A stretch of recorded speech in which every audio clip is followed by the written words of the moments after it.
talk about how we multiply these complex numbers. And that was one of the first parts of your notes where it said that if you have I squared, it's equal to a negative 1. That's going to help us out when we do these problems. So number 1, we have 4I times negative 6 plus I. We're just going to distribute this. So we do 4I times negative 6, which gives us a negative 24I. And then 4I times I. The I times the I is where we're going to see this I squared.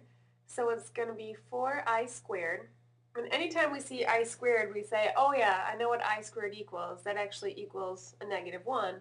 So we have negative 24I plus 4 times. Now instead of writing the I squared, I'm going to put a negative 1 in its place because I know that I squared equals negative 1. And we have negative 24I. And then plus 4 times a negative 1 is a negative 4, so minus 4.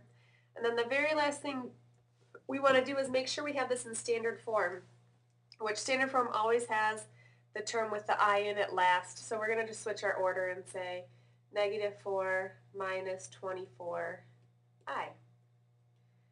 And that will be our answer for number 1.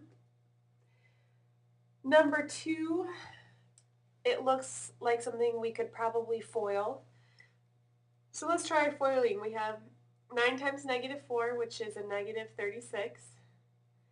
And then 9 times 7I, which is a plus 63I.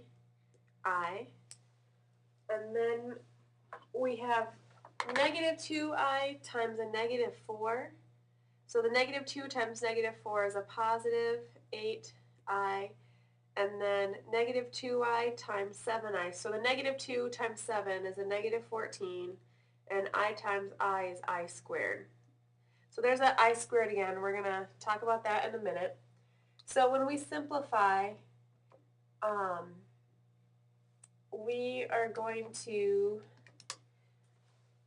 have a negative 36. These are like terms because they both have an I. So 63I plus 8I is plus 71I. And then minus 14. Now instead of the I squared, we know I squared equals 1, or negative 1, excuse me. So minus 14 times a negative 1.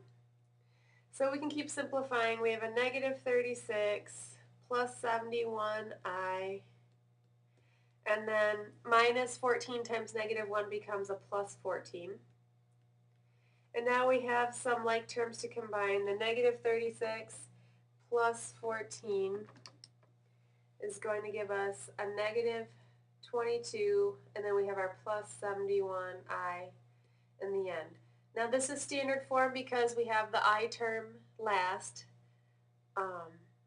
So negative 22 plus 71I. So it works just like foiling. It's just a matter of, making sure we're combining our like terms and then knowing what to do when we have the I squared.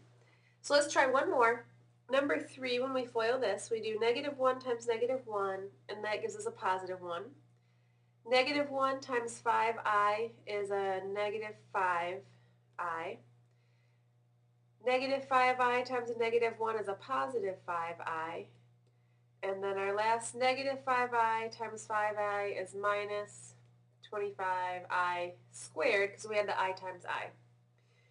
Now simplifying this, negative 5I plus 5I, these are actually going to cancel out because that will equal 0. So we have 1 minus 25 times, now here's our I squared. I squared equals negative 1, so times a negative 1. And we keep simplifying. 1 minus negative 25 times a negative 1 is actually plus. I'm going to change that to a plus 25. And 1 plus 25, our final answer is going to be a 26 on this one. So in this case, it just happened that our imaginary numbers canceled out and we are left with just a real number of 26. And sometimes that happens. So 26 on this one.